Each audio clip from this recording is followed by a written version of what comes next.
You know that moment when you're folding laundry or standing in the shower and someone who hurt you years ago suddenly pops into your mind, and just like that, your chest gets heavy. Your jaw tenses and you're right back in that old conversation, trying to fix it, explain it, or finally say what you never could. You don't talk enough about what it means to carry pain that doesn't have closure, what it means to live with relationships that ended not with resolution, but with silence or a slammed door. And here's the hardest part. Sometimes reconciliation is not possible. Not because you didn't try, but because they won't, or because it's not safe, or because the version of peace they're offering demands that you betray yourself. So, what do we do with that? What do we do with the weight of unreconciled relationships we keep dragging behind us, like emotional carry-ins? Making peace doesn't mean saying what happened was okay. It means saying you no longer want it to control you. I want to sit with that for a second because it's one of the hardest truths to really get deep down.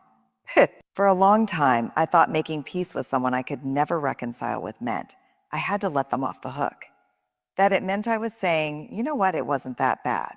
Or worse, why forgiveness doesn't always mean reconnection, I'm over it. But that's not what peace is. Peace isn't soft, it's not weak. Peace is incredibly strong because real peace, true internal grounded peace, asks you to do something brutal. To accept what happened, not approve of it, not agree with it. Accept that it happened, that it changed you, and that you're not going to wait for someone else to fix it before you decide to heal. That's hard, especially when we've been hurt deeply. Our nervous systems are wired to seek closure. Our brains are storytelling machines. They want to find the ending. They want to make sense of the pain, to tie it up, to hear someone say, I was wrong and I'm sorry. But if that day never comes, are we supposed to just stay angry forever? I used to think the answer was yes. That holding on to the pain was a form of justice, that if I stayed hurt, it proved how wrong they were. But here's what the research says and what I've lived. Staying hurt doesn't protect you. It doesn't restore what was lost. It just keeps your life small. You shrink to fit the shape of the wound. There's a term in trauma recovery called integration. It's different from resolution. Resolution is when everything is solved, forgiven, and smoothed out. Integration is something else entirely. It's when you take what happened and you let it become part of your story, but not the whole story. It means the pain gets a seat at the table, but it doesn't get to run the meeting. Brené's personal story of letting go, that's peace. It's saying, I'm not denying what happened. I'm not excusing it, but I am choosing not to carry the weight of it every day. Maybe that feels unfair. It did to me for a long time, because if I let go of the anger, if I stop replaying the fight in my head, then who's holding them accountable?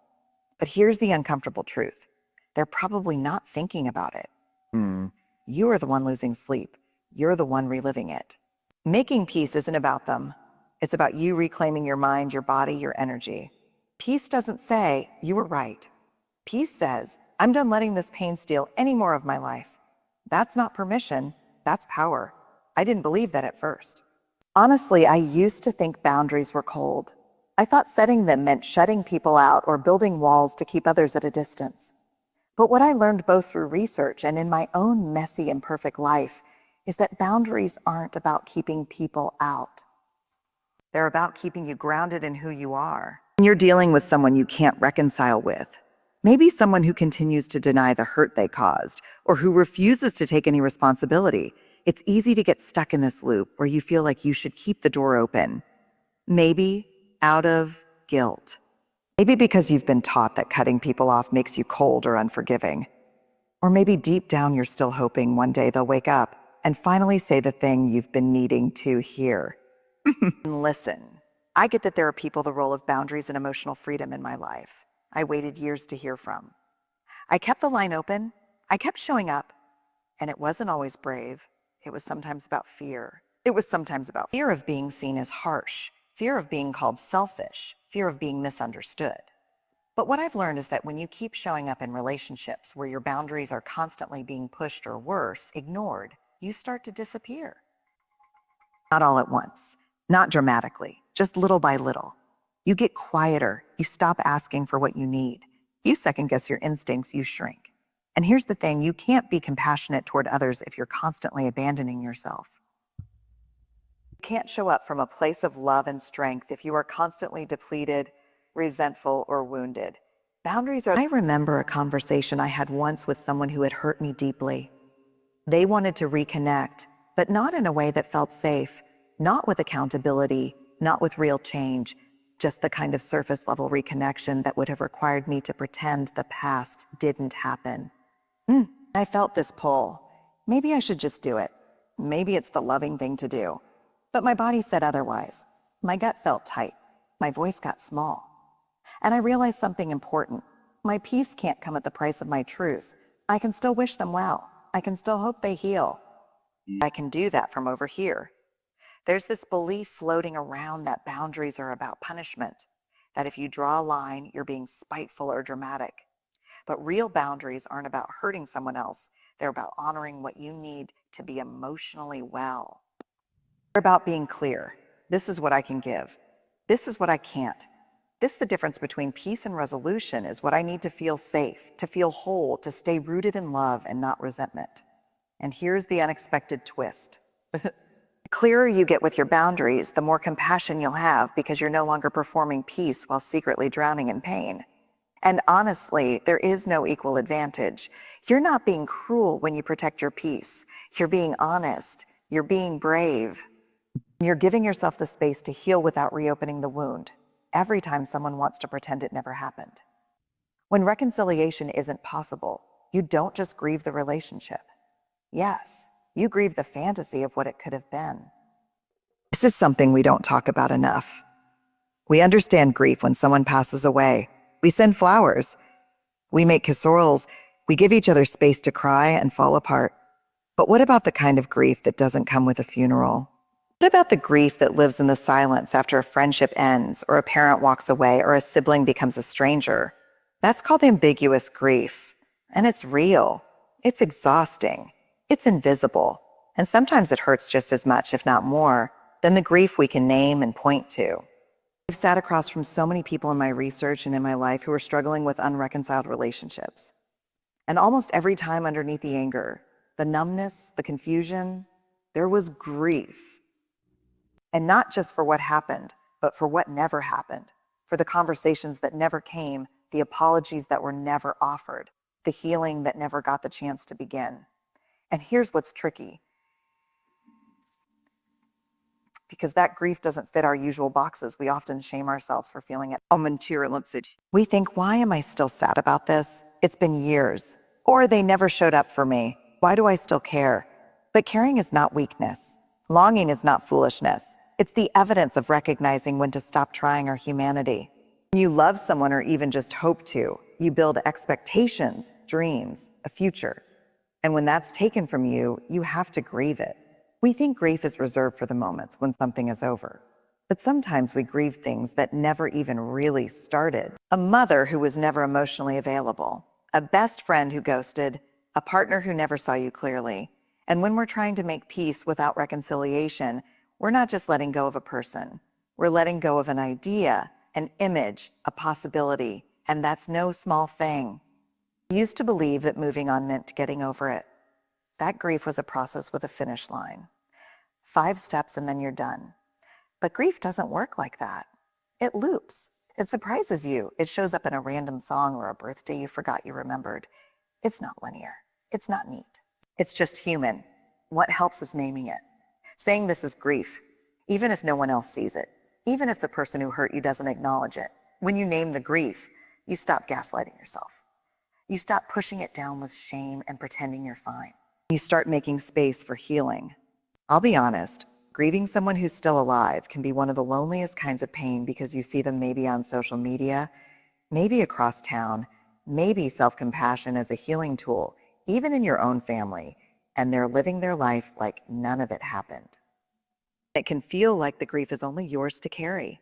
But grief, when we allow it to be seen and felt, has a way of softening us, not weakening us, but softening us in a way that lets truth and that makes space for peace, even in the absence of reconciliation. Hence, reconciliation. You don't have to wait for closure to start grieving. You don't need permission to mourn what never became. Grief is not a mistake. It's the price of having the kind of heart that was open enough to love, to hope, to imagine something more. One of the most painful truths I've ever had to accept is this. Some people will never see it from your side. They may never say, I hurt you. They may never admit what happened. And not because it didn't happen, not because you imagined it, but because they can't or won't own their part in the story. And that is excruciating when you've spent so much time trying to be understood. I think one of the most vulnerable things we do as humans is share our pain with someone who caused it, hoping they'll meet us with empathy. We're wired for connection. And when that connection is broken, our first instinct is often to fix it, to explain, to prove, to spell out every detail until the other person finally gets it. And sometimes, if we're honest, we think that understanding equals healing. But if they could just see it the way we see it, then maybe we could finally move on. But what happens when they don't? What happens when they how to release resentment without closure say, that's not how I remember it? Or you're being too sensitive, or worse, they pretend nothing ever happened at all. Here's what I've learned, both in the data and in my own heartbreak. Waiting for someone else to validate your pain is like handing them the keys to your emotional life. You're saying, I can't move forward until you tell me I'm allowed to feel what I feel. And that's a dangerous place to live because it puts your healing in the hands of someone who may never be capable or willing to offer it. I've had to learn how to affirm my own experience to say this happened. It mattered. It changed me. And I don't need anyone else to co-sign that truth for it to be real. That doesn't mean we close off our hearts. It doesn't mean we become rigid or self-righteous. It means we stop begging for something that may never come, not out of anger, but out of self-respect. It means we stop treating our healing like it's contingent on someone else's emotional maturity. And that is hard because so much of us longs for resolution. Longs for that moment where the other person says, you were right. I see it now. But if that moment never comes, you are still allowed to heal. You are still allowed to find peace. You are still allowed to move on. There is this quiet courage in saying, my story is valid even if you never understand it. That kind of strength comes from the inside. It's not loud, not performative, but it's powerful and it changes everything.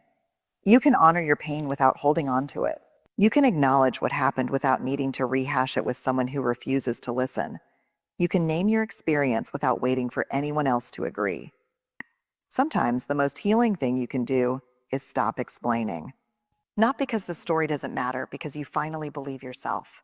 Handling guilt and a what-if thoughts forgiveness is one of those words that tends to make people tense up.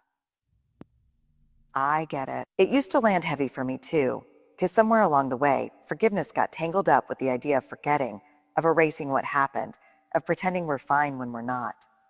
But real forgiveness, genuine, grounded, hard-earned forgiveness, has nothing to do with erasing the past. It has everything to do with reclaiming your future. Let's be clear. Forgiveness doesn't mean what happened was okay. It doesn't mean you're suddenly ready to have lunch with the person who betrayed you. And it certainly doesn't mean reconciliation is even on the table. Forgiveness and reconciliation are two very different things.